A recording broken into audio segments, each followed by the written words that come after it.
Hello and welcome. Find a comfortable position. Dim the lights, if you can, and allow your body to settle. Take a slow, deep breath in, and gently release it. Let go of the day's tensions and allow your mind to quieten. We are about to embark on a journey, a gentle exploration into a question that has echoed through the corridors of time, whispered in hushed tones within ancient archives and across starlit deserts. It is a question that touches upon the very origins of human civilization and the celestial mysteries that have captivated us for millennia. Why did the Vatican, a bastion of faith and history, seem to harbor a deep-seated apprehension toward the concept of the Anunnaki? Imagine, for a moment, a vast, silent library, not one of bustling students and fluorescent lights, but a secret archive, hidden deep within stone walls. Here, ancient scrolls and heavy, leather-bound books rest on dusty shelves, holding stories older than the languages we speak today. The air is cool and still, filled with the scent of aged paper and ink. It is in places like this, guarded from the public eye, that fragments of a much larger story are said to reside. Our journey begins not in Rome, but thousands of years earlier, in ancient Mesopotamia, the cradle of civilization, nestled between the Tigris and Euphrates rivers. Here, the Sumerians, a remarkably advanced culture, etched their history onto clay tablets, using a wedge-shaped script called cuneiform. They documented their laws, their trade, their poetry, and their beliefs. And central to their worldview were powerful deities they called the Anunnaki. According to these ancient texts, the Anunnaki were beings who from heaven to earth came. They were described as masters of astronomy, architecture, and genetics, credited with shaping human destiny. Picture these cuneiform tablets, small, palm-sized pieces of clay, yet containing epic tales. Te, En, Ma'ila. The story of creation, and the epic of Gilgamesh, a story of a great flood, and a search for immortality. These narratives, written thousands of years before the Old Testament, share striking parallels with stories that would later form the bedrock of major world religions. The Great Flood, the creation of humankind from clay. The divine beings interacting directly with mortals. These themes are not unique. They are threads woven through the tapestry of human history. Now, let us shift our gaze from the sun-scorched earth of ancient Sumer to the star-filled night sky. For millennia, humans have looked up in wonder, charting the movements of planets and constellations, seeking meaning in the cosmic dance. The Sumerians were meticulous astronomers. They mapped the heavens with a precision that baffles modern scholars. They understood the precession of the equinoxes, a celestial cycle that takes nearly 26,000 years to complete. How did they acquire such profound knowledge? Their tablets provide an answer. It was knowledge gifted to them by the Anunnaki, who themselves were said to have come from a distant, unseen planet in our own solar system. As civilizations rose and fell, these stories were not lost. They were carried across cultures, translated, adapted, and absorbed. The tales of the Mesopotamians influenced the Babylonians, the Akkadians, the Assyrians, and later found echoes in the traditions of the Hebrews. The names changed, the details shifted, but the core concepts of powerful, non-human creators and celestial conflicts persisted. Let's return to the quiet halls of the Vatican. Imagine a scholar, perhaps a Jesuit priest with a passion for ancient languages, poring over these texts. He might be working in the Vatican's secret archives, a repository holding millions of documents spanning centuries. As he translates a Sumerian tablet or an Akkadian scroll, he would undoubtedly notice the profound similarities between these ancient myths and the sacred scriptures he has dedicated his life to. What would he think? How would he reconcile these parallel narratives, one predating the other by millennia? The question is not about belief, but about information. It's about what happens when one historical record, held as sacred and singular, is confronted by an older, strikingly similar record. The existence of the Sumerian tablets presents a complex puzzle. It suggests that the stories of our origins might be far older and more universal than many have been taught to believe. Consider the implications. If humanity's creation story, as told in the book of Genesis, has a direct antecedent in the Sumerian creation myths involving the Anunnaki, What does that mean for the established theological framework? It introduces a layer of historical complexity that could challenge foundational doctrines. It raises the possibility that the figures described in early religious texts might be interpretations of much older, pre-existing accounts. This is not a matter of right or wrong, but of historical lineage and the evolution of belief. The Vatican, as both a spiritual institution and a custodian of history, has always been deeply invested in understanding the past to protect the integrity of its teachings. Within its walls are some of the world's most brilliant historians, linguists, and theologians. They have access to texts and artifacts that the public may never see. It is logical to assume that they have studied the Sumerian and Akkadian records with meticulous care. Their interest would not necessarily be one of fear in the conventional sense, but of profound, scholarly diligence. They would need to understand the source, context, and influence of these ancient narratives. The apprehension, then, may not be of celestial beings themselves, but of a historical narrative that could reframe our understanding of where our most sacred stories come from. It has the quiet unease of discovering that the roots of one's own family tree extend much deeper into the soil of time than previously imagined, connecting to other, older families in unexpected ways. It is the challenge of reconciling faith with a history that is constantly being unearthed and re-examined. As we continue to float in this quiet space, let the question linger without the need for an answer. Let it be a gentle mystery, a soft hum beneath the surface of history. Think of the ancient scribe, carefully pressing his stylus into wet clay under a Mesopotamian sun. Think of the medieval monk, illuminating a manuscript by candlelight in a cold monastery.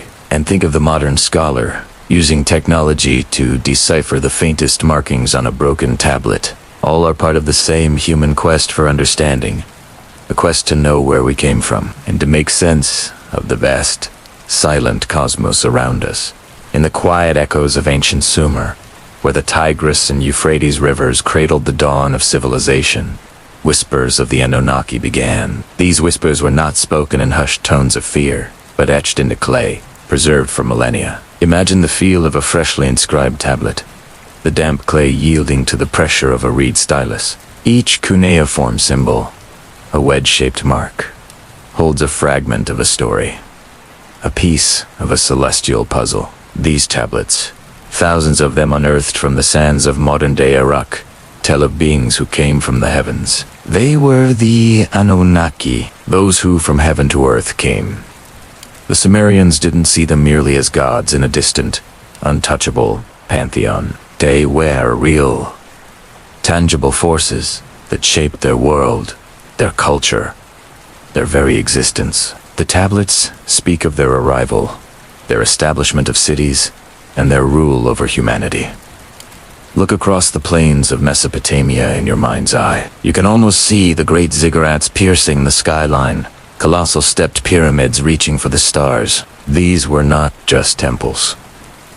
They were terrestrial homes for the celestial visitors, stairways to heaven that connected the mortal realm with the divine. Within the sacred enclosures of cities like Eridu, Yor, and Nippur, priests and scribes meticulously recorded the movements of the stars, the deeds of their gods, and the lineage of their kings. At the heart of this grand narrative are two central figures, two brothers whose rivalry would shape the destiny of gods and men. First, there is Enki, the lord of the earth and the waters, the master of wisdom and magic. He is often depicted with streams of water flowing from his shoulders, a symbol of his dominion over the Abzu, the freshwater abyss. Enki was the scientist, the engineer, the crafter. The Tablis of Eridu, his first city, hail him as a benevolent figure, a friend to mankind. It was Enki who was said to have fashioned the first humans, the Lulu, to relieve the lesser gods from their toil in the gold mines of the Abzu. Then there is his half-brother, Enlil, lord of the wind and the air. Where Enki was the master of the earth below, Enlil commanded the sky above. He was the enforcer of the gods' decrees, the stern commander-in-chief of the Anunnaki expedition. From his temple in Nippur, the religious heart of Sumer and Enlil's Wordwall's law, he was a figure of immense power, often portrayed as a strict disciplinarian, less sympathetic to the fledgling human race than his brother. Enki, Their conflicting philosophies and ambitions created a tension that ripples through the entire Sumerian mythology. The Sumerian king list, one of the most remarkable of these ancient documents, begins with a startling proclamation. After the kingship descended from heaven, the kingship was in Eridu. This wasn't just a metaphor. To the Sumerians, the right to rule, the very concept of monarchy, was a gift handed down directly from the Anunnaki. The first kings were not merely human leaders, they were intermediaries, divinely appointed shepherds of the human flock, tasked with maintaining order and carrying out the will of their celestial overlords. Their reigns, according to the texts, lasted for impossibly long periods, tens of thousands of years.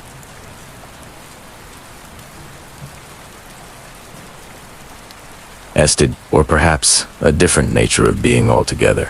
The stories tell of a council of the great gods, led by the Supreme Father Anu, who resided in the heavens. This council made the great decisions that affected both realms. They assigned roles, allocated territories, and judged disputes. It was this council that sanctioned the creation of humanity and, later, according to some texts, decreed its destruction in a great flood. A story that would echo through countless later cultures. The cadence of the myths is one of order and hierarchy, of power and purpose. The universe was not a random, chaotic place. It was a structured kingdom, a cosmic bureaucracy with the Anunnaki at its helm. Think of the Sumerian farmer, looking up at the night sky. For him, the constellations were not just patterns of light. They were the celestial script of the Anunnaki. The planet Jupiter was the visible manifestation of Marduk. Venus was the goddess Inanna. Their movements were omens, messages from the divine rulers. The priests who interpreted these movements held immense power, guiding the state through rituals and prophecies, ensuring that the fragile balance between heaven and earth was maintained. The temples were more than places of worship. They were observatories, administrative centers, and cosmic connection points. The very landscape of Sumer was shaped by this divine presence. The intricate network of irrigation canals that turned the arid land into a fertile crescent was attributed to the engineering genius of Enki, the laws that govern society, the arts of writing and metallurgy, the knowledge of medicine and astronomy. All were considered gifts from the Anunnaki, passed down to their chosen human subjects. The myths are filled with detailed accounts of these transfers of knowledge, of gods teaching humans the fundamentals of civilization. In the city of Uruk, the Talis of the hero king Gilgamesh speak of his part-divine ancestry, his quest for immortality, an attempt to bridge the gap between his human and Anunnaki heritage. His journey is a reflection of humanity's own struggle to understand its place in this divinely governed cosmos. Was humanity merely a servant race, or did it hold the potential for something greater? A spark of the divine fire passed down from its creators. The intricate details in these texts are what make them so compelling. They list names, cities, and specific events with the precision of historical records. They describe the Anunnaki's celestial boats, their advanced weaponry, and their internal politics. There are stories of love, jealousy, and betrayal among the gods, painting them not as abstract deities but as complex, relatable beings with their own ambitions and flaws. The power they wielded was immense, capable of raising cities and destroying civilizations. Yet, the myths also revealed their dependencies, their conflicts, and their need for humanity's labor and worship. It was a symbiotic relationship, a delicate dance of power and necessity, played out on the stage of ancient Mesopotamia, the rhythm of life, the cycle of planting and harvest. The rise and fall of dynasties all were seen as reflections of this larger, cosmic drama. The cadence of myth and power was the very air the Sumerians breathed. Let the quiet of the night settle around us as we drift back in time, following the faint, ink-stained trails of knowledge. Picture a stone room, lit by a single candle's dance. This is the scriptorium, the heart of a monastery, where silence is not empty, but filled with the gentle scratch of a quill on parchment. Here, monks, with heads bowed in concentration, became the unlikely guardians of history. Hour after hour, day after day, they copied not just the sacred texts of their faith, but the words of poets, philosophers, and playwrights from a world that had long since faded, the world of pagan Rome and Greece. Why? Why would these men of God dedicate their lives to preserving works that came from outside their own belief system? Perhaps they saw a universal truth, a beauty in the structure of a sentence, or the depth of a thought that transcended its origins. Figures like Cassiodorus, a Roman statesman turned monk in the 6th century, actively championed this cause. He established a monastery vivarium, with a library dedicated to both sacred and secular learning. He believed that even pagan literature could serve a higher purpose, helping monks to better understand grammar, rhetoric, and the subtleties of language, all in the service of interpreting scripture more profoundly. They were not just scribes. They were curators of a fragile intellectual legacy. Imagine a single volume of Virgil's Aeneid, its pages carefully transcribed by a hand that would never know the author, but felt a connection across the centuries. These manuscripts were precious, rare. They were loaned between monasteries, copied again, and sometimes annotated in the margins with a tired monk's personal thoughts or a quick sketch. Each copy was a lifeline, a fragile bridge stretching over the chasm of the so-called Dark Ages. Without these, the words of Plato, Aristotle, Ovid, and Cicero might have vanished into the dust, like so many other wonders of the ancient world. They became the quiet custodians of a civilization's memory. Now, let's pull the thread further back, beyond the familiar landscapes of Greece and Rome. The journey of these texts is a long and winding corridor, with many doors and branching passages. Before the Romans, before the Greeks, great civilizations rose and fell in Mesopotamia, along the fertile banks of the Tigris and Euphrates. They etched their own knowledge onto clay tablets, cuneiform wedges that captured epic poems, astronomical observations, and legal codes. Could whispers from these even older worlds have survived to find their way into the libraries of the classical age? Consider the immense cultural exchange that defined the ancient Near East. The Persians, who conquered Babylon, absorbed much of its culture. Then came Alexander the Great, whose Hellenistic empire stretched from Greece to India, creating a melting pot of ideas. Greek scholars in places like Alexandria had access to a breathtaking array of texts from different cultures. It's not hard to imagine a scholar in that great library, comparing a Greek astronomical text with a translated Babylonian star chart, the themes of a great flood, a heroic journey, or the creation of the world. These stories echo across cultures. Did the Epic of Gilgamesh, with its own great flood narrative, somehow filter through the ages, its themes subtly influencing later Hebrew and Greek accounts?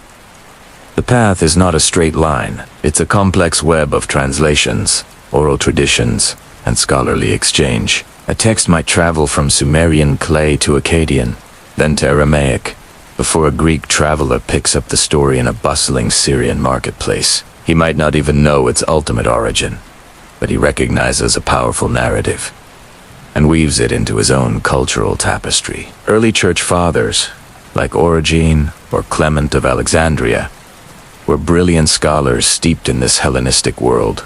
They were fluent in Greek philosophy and literature, and they engaged with it, debated it, and, in doing so, absorbed parts of it into the very fabric of early Christian thought. They stood at a crossroads, looking back at the intellectual heritage of the pagan world and forward to the new Christian era they were building. They selected, they interpreted, they preserved, and in their libraries, alongside the Gospels and the Epistles,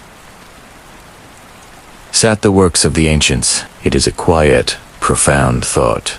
A monk in a cold Irish monastery copying a Latin poem might be preserving the last echo of a story first told under a Babylonian sun thousands of years and 1,000 miles away. The connections are faint, speculative, shrouded in the mists of time. But the texts themselves, resting on the shelves, are a testament to this long, unbroken chain of human curiosity. Each word a whisper, carried on the breath of generations, across the silent, sleeping centuries, waiting for the next mind to awaken it. The quill continues its steady work, the candlelight flickers, and the ink dries, sealing another page for the future. Let's drift back once more into the currents of ancient stories, those streams of thought that flowed through Mesopotamia and watered the lands of the Bible.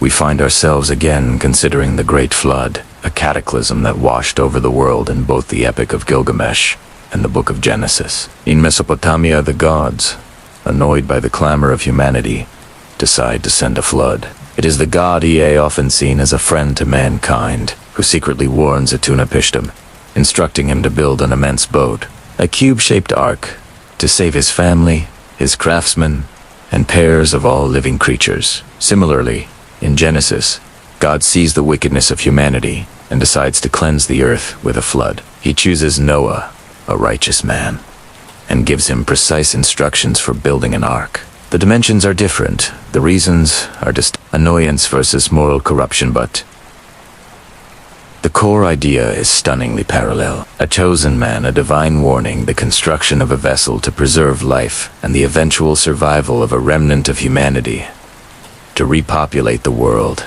After the waters recede, both Utnapishtim and Noah send out birds to test if the land is dry. First a dove, then a swallow, then a raven for a raven, then a dove for Noah. And upon leaving the ark, both men offer sacrifices, the aroma of which is pleasing to the divine beings. It's as if we are hearing the same profound song sung in two different dialects, a shared memory of a world reborn from water. Let's turn our gaze from the waters below to the heavens above, to the mysterious figures known as the Watchers. In the non-canonical book of Enoch, a group of angels, the Watchers, descend to earth. They are captivated by the beauty of human women, take them as wives, and father a race of giants, known as the Nephilim. These giants bring chaos and destruction to the earth, consuming its resources and oppressing humanity. This story finds a faint but clear echo in Genesis chapter 6, where the sons of God see the daughters of men and take them as wives, who then bear them.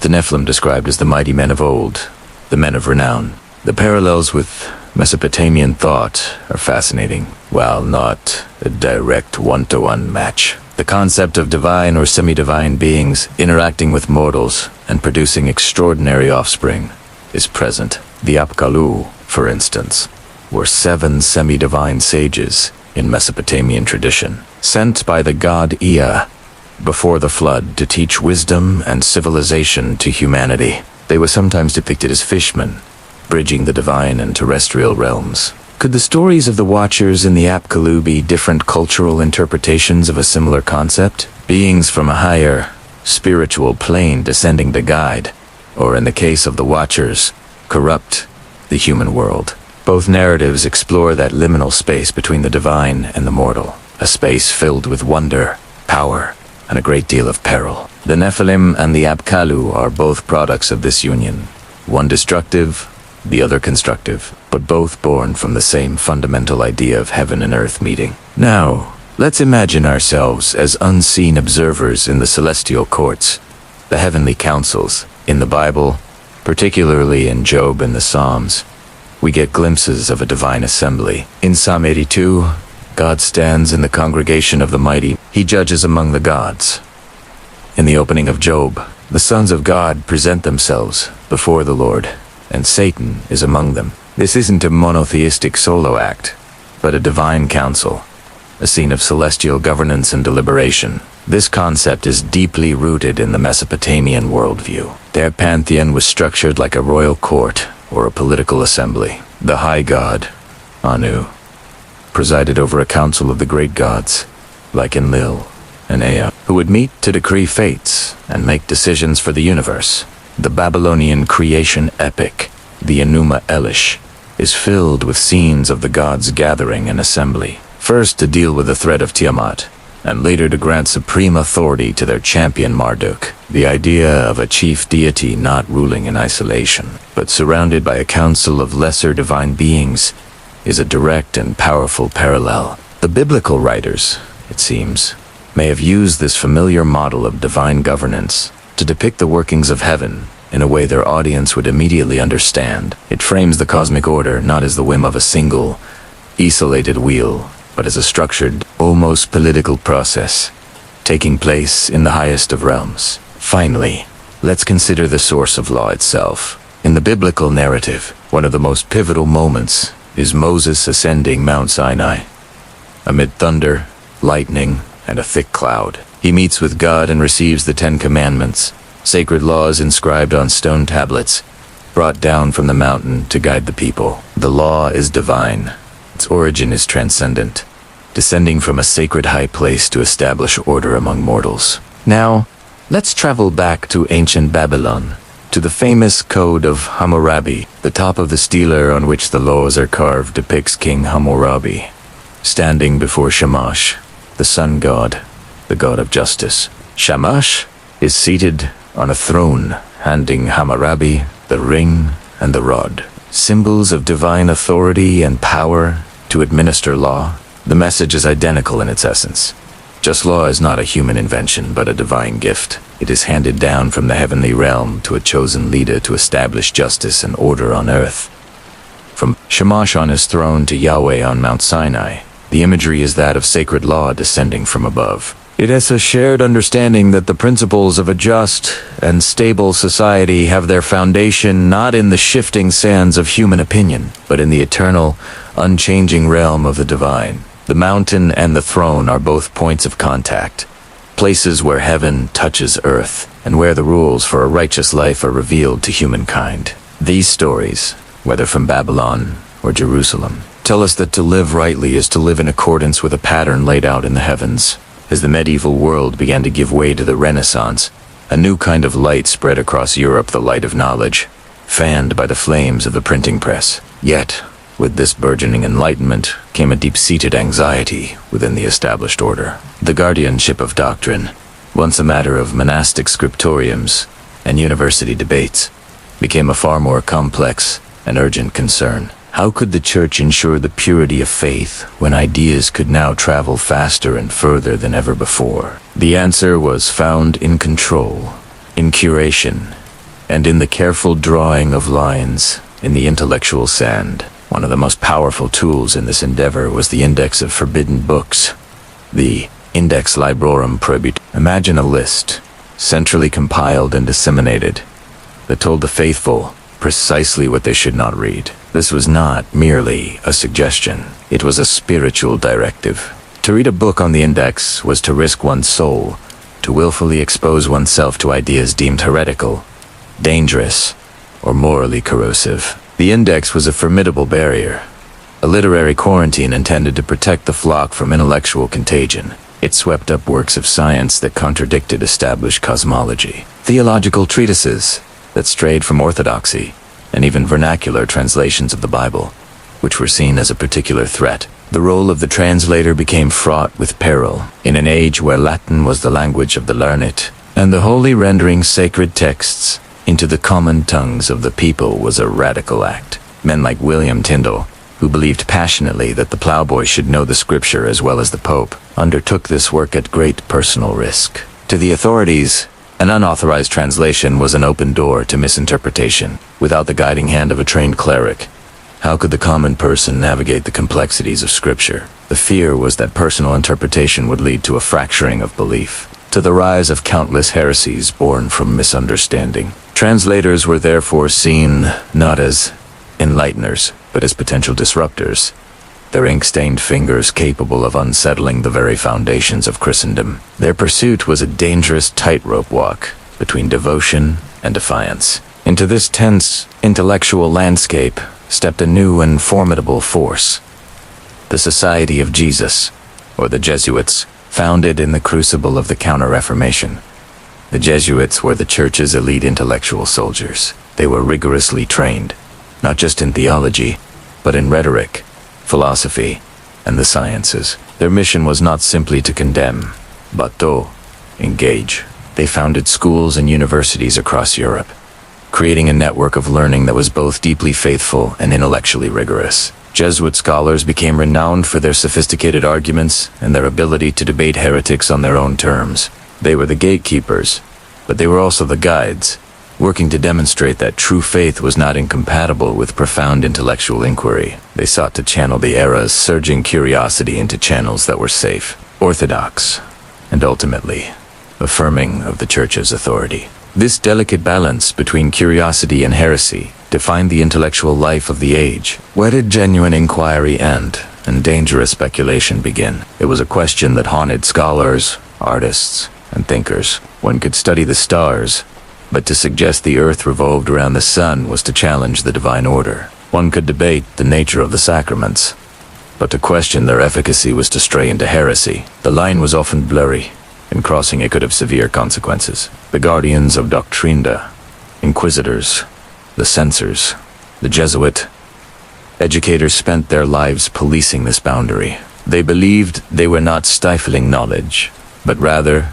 protecting souls from error. They were pruning the tree of knowledge to ensure that it bore only wholesome fruit, cultivating an environment where curiosity could flourish, but only within the walled garden of established truth. The challenge was to keep the garden secure without extinguishing the light that made it grow. A constant, careful process of tending to the intellectual and spiritual life of a continent in profound transition. It was a world where a single book, a translated verse, or a whispered question could hold the weight of salvation or condemnation, and where the thirst for knowledge was tempered by the fear of its potential cost. The pursuit of understanding was never a solitary act. It was always watched, always guided, and always measured against the eternal.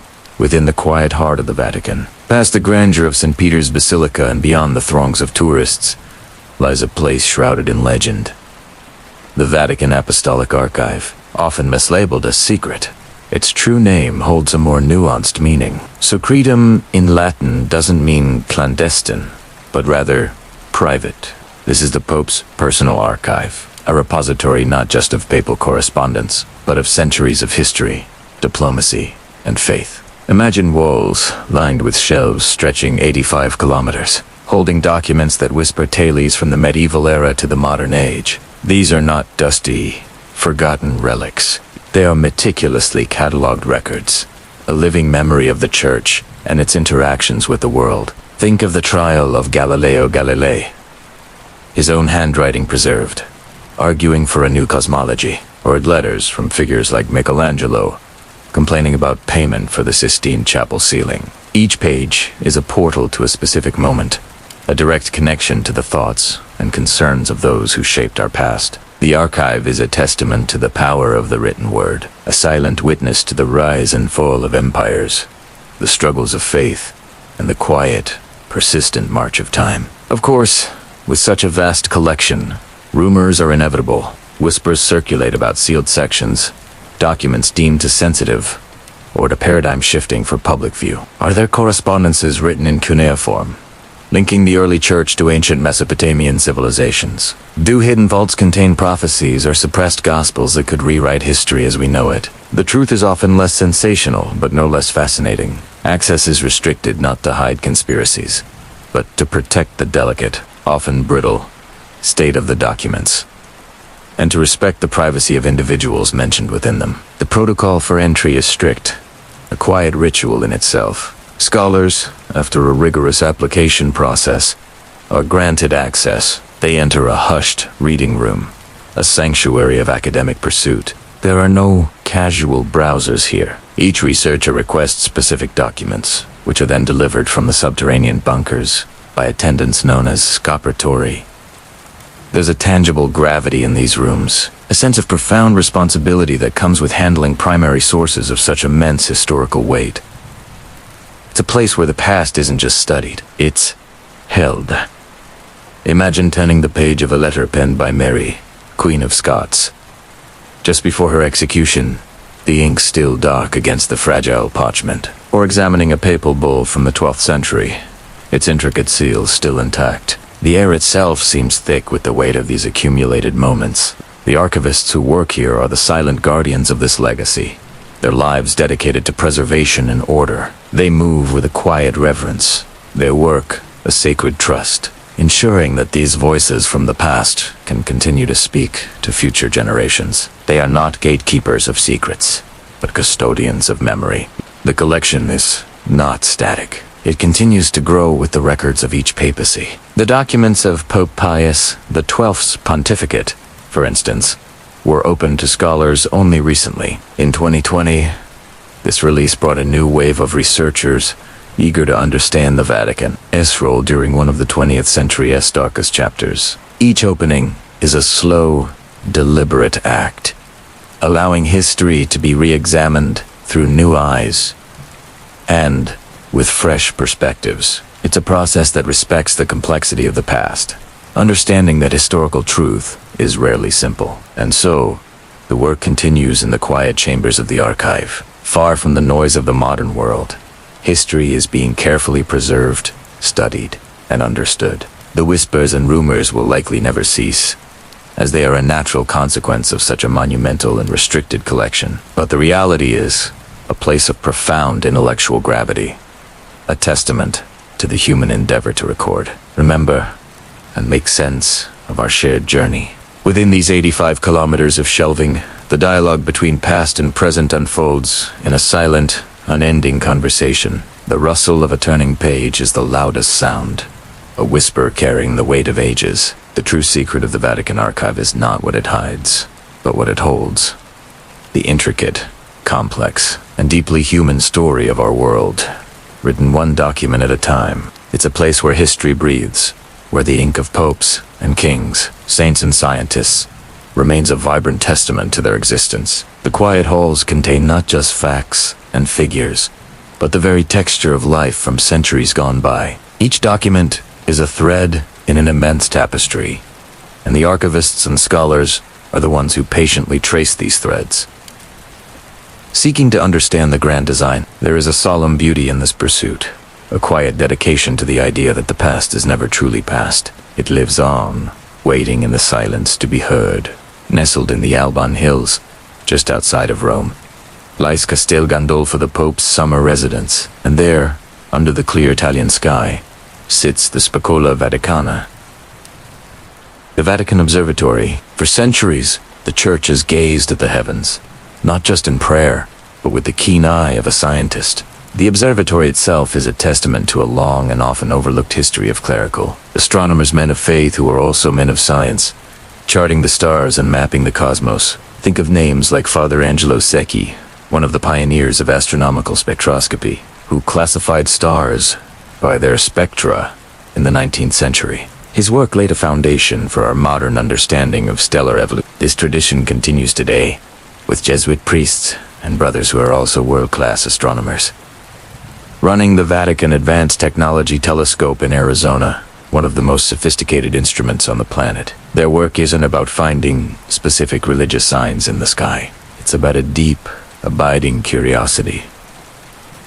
A belief that studying God's creation is a form of worship itself. The universe, in all its vastness and complexity, reveals the hand of the Creator. This perspective leads to some fascinating philosophical discussions.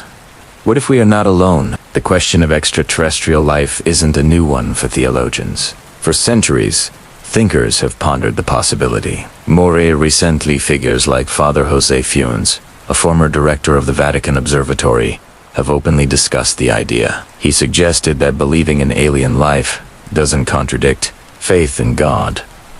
He beautifully described how we could consider an extraterrestrial being as a brother, another part of God's magnificent and diverse creation.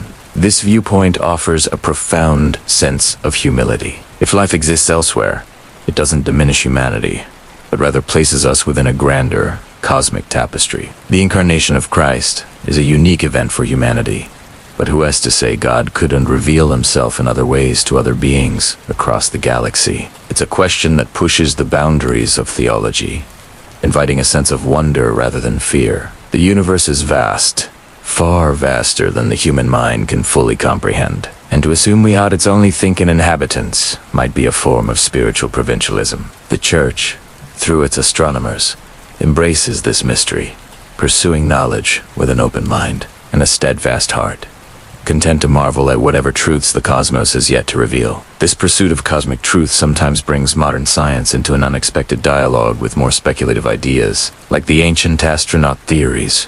While the Vatican's astronomers are firmly grounded in empirical science, their work inadvertently touches on the same deep human questions that fuel these alternative histories. When astronomers discover exoplanets in the habitable zone, they are scientifically probing the very possibility that ancient astronaut proponents have long sensation that other worlds could harbor intelligent life.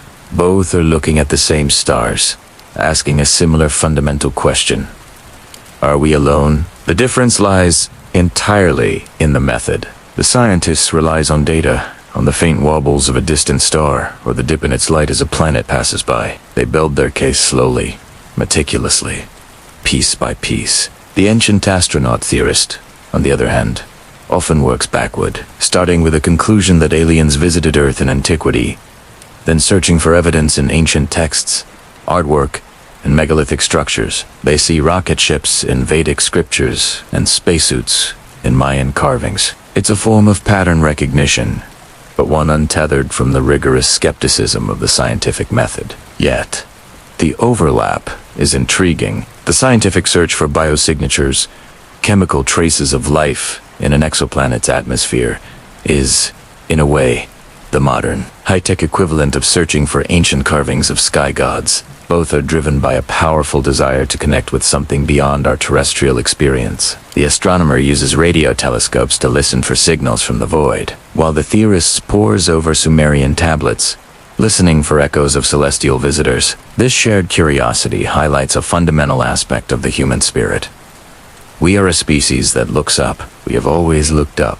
From the earliest humans who saw figures in the constellations, to the modern-day scientists analyzing spectroscopic data, the night sky has been a source of awe, mystery, and profound questions about our place in the universe. The line between science, mythology, and theology can sometimes blur in the faint starlight. The search for knowledge, whether through a telescope or through an ancient text, is ultimately a search for meaning. It's an attempt to understand our own story by placing it within the grand, silent narrative of the cosmos. The work at the Vatican Observatory, therefore, isn't just about charting stars. It's about participating in this timeless human quest, using the tools of modern science to explore the same deep wonders that have captivated mystics and poets for millennia. The astronomers, they are not looking for angels, but for data. Yet, in that data, in the light from a galaxy, a billion light-years await, there is a kind of revelation. It's a revelation not of doctrine, but of scale, of complexity of a universe so immense and intricate that it inspires a sense of profound reverence. This feeling is not exclusive to the religious. It is shared by secular scientists as well. The feeling of being a small part of something immeasurably vast is a spiritual experience in its own right. So, as the telescope at Castel Gandolfo turns its lens toward a distant nebula, it bridges worlds. It connects the ancient tradition of faith with the cutting edge of scientific inquiry. It links the disciplined search for evidence with the boundless human imagination. And it reminds us that in the quiet contemplation of the cosmos, we might just find a deeper understanding of ourselves. In the quiet hum of the night, let your mind drift to the whispers of what might have been. Two stories that live on the edge of belief. Imagine, for a moment, an archivist, late at night, in a dusty, forgotten corner of a vast library. They say he stumbled upon a collection of letters, not from a king or a general, but from a simple stonemason who worked on a great cathedral. In his letters, he didn't speak of wages or weather, but of the secrets he was instructed to carve into the stone, symbols that were not part of the original design. He wrote of strange patterns, codes hidden in plain sight, meant to be read only by those who knew where to look. He believed they were a form of prayer, a silent language meant to communicate with something beyond the heavens. He feared for his life, convinced that this knowledge was forbidden. The letters end abruptly, his fate unknown, leaving only the silent stone faces of the cathedral to hold a secret. Now, let's journey to a sun-drenched desert, where a story is told among the local tribes, a story dismissed by mainstream archaeology.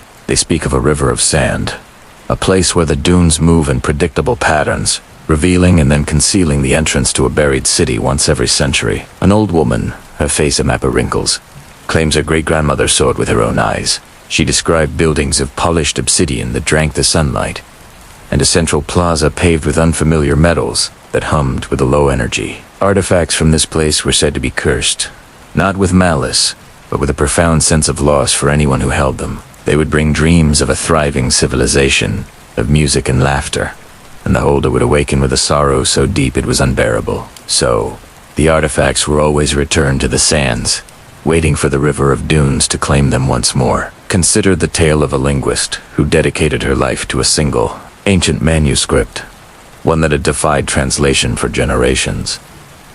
The text was composed of symbols unlike any other known language. After decades of work, she claimed to have a breakthrough. It wasn't a history or a religious text. She said it was a manual, a guide for constructing a device. The descriptions were poetic, speaking of capturing starlight in a crystal cage and weaving the threads of silence. She believed it described a technology far beyond our own, powered by principles we have yet to discover. Her colleagues were skeptical, suggesting it was merely elaborate poetry, but she spent her final years trying to gather the materials she believed were described in the text. A specific type of quartz found only in one mountain range, and a plant that blooms only during a total solar eclipse. She disappeared before completing her work, leaving behind notebooks filled with a strange mix of engineering, schematics, and lyrical verse. Think about a whistleblower, not from a government or a corporation, but from a secretive society of horologists, of clockmakers. He alleged that the most famous clocks in the world, the grand timepieces in city squares and towers, were not just for telling time. He claimed that their intricate mechanisms, the precise movements of their gears and pendulums, were designed to create a subtle, harmonic resonance. This resonance, he insisted, was intended to influence the collective mood of the city, to promote order and pacify the population. He pointed to historical records, showing how periods of civic unrest often coincided with the rare occasions these great clocks stopped working. Was it a coincidence? Or was there a hidden purpose ticking away at the heart of our cities? A silent, mechanical shepherd guiding the flock. The society, of course, denied everything, and the man was dismissed as a crank. But the question lingers, ticking softly in the background. Picture a diver, exploring a newly discovered underwater cave system. Deep within the labyrinth, beyond where any light could reach, her sonar picked up an anomaly. It was a perfect sphere, 30 feet in diameter, smooth and seemingly seamless. It gave off no magnetic signature and was made of a material her instruments couldn't identify. She couldn't touch it, as it was suspended in the center of a vast, submerged cavern. She reported her finding, but when a second expedition was sent, the cave system had experienced a sudden geological shift. The passage to the cavern was sealed by tons of rock. The diver's sonar data was her only proof. Some believe this sphere was an artifact of a pre-human civilization, while others whisper it was a probe, a silent observer from another world, which repositioned itself once it knew it had been found. Let's consider the coded prayers of a forgotten monastic order. It is said they developed a method of prayer that involved complex, multi-layered chanting. Each monk would chant a different melodic line, and when woven together, they created a sonic tapestry of incredible complexity. According to legend, they weren't praying to a deity. They were using sound frequencies to interact directly with the fabric of reality. The texts that remain are not instructions on what to say, but more like musical scores of immense intricacy. The most sought-after text, the Etherid Codex, is rumored to contain a chant so powerful it could mend broken objects or heal living tissue. The codex was lost in a fire centuries ago, but fragments are said to have survived, passed down through families who have no idea of the power held within the strange musical notations on the yellowed parchment. Some believe that modern sound healing is just a faint echo of this lost and powerful art. Let us continue our journey, floating gently through the world of signs and symbols, where every shape and every figure whispers a story. Look toward the sky in an old painting, and you might see angels. Not just figures with wings, but messengers of the celestial, bridging the gap between the heavens and the earth. They are often depicted descending on clouds or rays of light, their very presence, a communication from a higher realm. Their thoughts, made visible, divine errands, given form, traveling through the vastness of the sky to deliver a message, a warning, or a blessing. Their serene faces and graceful forms were meant to bring comfort, to suggest that we are not alone, that the heavens are watching over us. Now, let our minds drift to a more complex and enigmatic vision. The wheels of Ezekiel, a prophet's dream, described as a wheel within a wheel, full of eyes and moving in any direction without turning. Imagine this image translated into art. It's a symbol of divine omnipresence and a celestial chariot that is everywhere at once, seeing all things. Artists who dared to depict this vision were grappling with the infinite, trying to give shape to something beyond human comprehension. The spinning, all-seeing wheels represent a cosmic order that is dynamic, intelligent, and perpetually in motion. A divine machinery far beyond our simple mechanics. It's a symbol that doesn't just sit on the page. It moves, it sees, it exists in a higher dimension of understanding. From the complex movement of the wheels, let us turn our gaze upward to the serene, encompassing shape of a dome. When you stand beneath the grand dome of a cathedral or a mosque, what do you feel? You are standing under a man-made sky, a representation of the heavens themselves. The architects who designed these monumental structures wanted to create a sacred space that mirrored the cosmos. The circular base represents the earth, and the soaring curve above is the celestial sphere, the home of the divine. Often, the apex of the dome has an oculus, an opening to the sky, a direct connection to the true heavens, allowing a stream of light to pour down like a divine blessing. In this way, the building becomes a microcosm of the universe, a place where heaven and earth meet. Within these sacred spaces, we find symbols of power and authority, not of an earthly kind, but a spiritual one. Consider the symbol of keys, often seen held by saints, particularly Saint Peter. They are not for any ordinary door. These are the keys to the kingdom of heaven, symbolizing the power to open the path to salvation. They represent spiritual authority, the ability to grant access to a realm beyond our own. One key is often gold, representing power in heaven, and the other silver, representing authority on earth. Together, they signify a bridge between two worlds, a sacred trust given to humanity to unlock spiritual truths and guide souls on their journey. And where there are keys to a kingdom, there is often a throne. But a throne in a spiritual context is more than just a chair for a ruler. It represents the seat of divine judgment and eternal power. When we see a throne depicted in art, it is often empty, suggesting a presence that is too great to be captured in human form. It is the center of all authority, the source from which all order flows. The throne symbolizes stability in a chaotic world, the ultimate seat of wisdom and justice that is unshakable and eternal. It is the focal point of the celestial court, a symbol of a power so absolute it doesn't need to be seen to be felt. These symbols are like a language spoken without words. An angel's wing, a spinning wheel, a soaring dome, a pair of keys, an empty throne, they all carry layers of meaning. On the surface, they are elements of a story or a design, but if we look deeper, they become portals to another level of understanding. Art and architecture become vessels, carrying profound ideas across centuries. They present us with one image, but hidden within it is another, a spiritual or philosophical truth waiting to be recognized. A building is not just a shelter, it is a model of the cosmos. A figure is not just a person, it is an embodiment of a divine message. Everything can hold a double meaning, a surface reality, and a deeper, symbolic truth. The artists and architects who used these symbols were masters of this silent language. They understood that a shape could evoke a feeling, that an image could teach a lesson more powerfully than words. They were embedding meaning into the very fabric of our world, creating spaces and images that resonate with our deepest questions about life and the universe. The beauty of this language is that it is not always meant to be fully deciphered. It is there to be felt, to inspire awe, to make us wonder.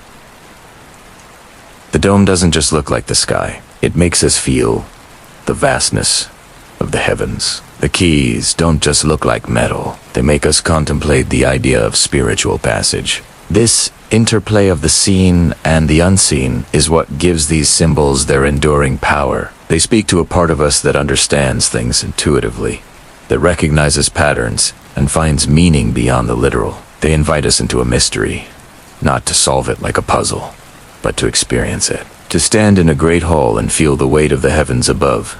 To look at a painting and sense a message traveling across time and space from a celestial realm. The double meaning is not a trick, it is a gift.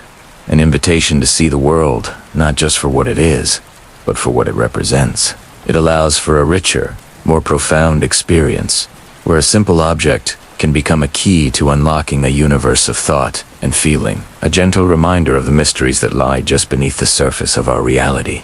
Hello again, and welcome back. Let's settle in and continue our journey into the quiet corners of the mind, a space we can explore together as the world outside grows still. We've talked about fear, the that familiar shadow that walks beside us. But have you ever considered where the deepest fears are born? Not just the fear of the dark or the unknown, but the fear of losing our story, our sense of where we come from. Think about the great origin stories, the tales of creation whispered around campfires for millennia. Who gets to tell those stories? Who holds the pen? The one who controls the origin story often controls the understanding of purpose, of meaning itself. This is a profound power, one that shapes cultures and defines entire civilizations. When a single narrative becomes dominant, it can feel unshakable, like a mountain. But what happens when another story, a myth from a forgotten time, rises to challenge it? This is where myth competes with doctrine. Doctrine is often structured, codified, a set of rules and beliefs presented as absolute truth. It offers certainty, a solid ground to stand on. Myth, on the other hand, is fluid, metaphorical, speaking in symbols and dreams. It doesn't give easy answers. Instead, it asks us to look deeper, to feel the story in our bones rather than just understand it with our minds. One offers a map, the other, a compass for the soul. The tension between them isn't necessarily a battle, but a dance between the known and the mysterious, the written and the felt. And this brings us to the guardians. In every culture, there are those who protect the sacred narratives, the guardians of meaning. They might be priests, scholars, elders, or storytellers. Their role is to preserve the integrity of the story, to ensure it's passed down without corruption. But why might they also guard the sky? The sky has always been a canvas for our greatest questions and our deepest awe. It's the realm of gods, of cosmic order, of destiny written in the stars. To guard the sky is to guard the very source of wonder and mystery. It is to protect the idea that there is something larger than us, something that inspires both reverence and a healthy dose of humility. Perhaps these guardians understand that if we lose our connection to that vast, open expanse, we risk becoming trapped in our own small, earthly dramas. They guard the sky to remind us to look up, to breathe, and to remember that our personal story is part of a much grander, more ancient cosmic tale. They aren't just protecting a doctrine, they are safeguarding our capacity for wonder. They are preserving the space where new myths can be born, where our own origin stories can continue to unfold. Night after peaceful night, the fear then isn't just of the dark, but of a world without a sky to gaze upon. A world where all the stories have been told and all the questions have been answered. The true comfort lies in knowing the story is still being written, and that we, in our own small way, have a part to play in its telling. As you drift off, hold on to that thought. You are a storyteller in the grand epic of existence. Your dreams are the ink, and your rest is the quiet pause between chapters. I hope these thoughts bring you a sense of peace and gentle curiosity as you prepare for sleep. Thank you for spending this time with me. If you enjoy these nightly journeys, please consider liking this video and subscribing to the channel. It helps us continue to create this quiet space for you. Sweet dreams, and until next time, rest well.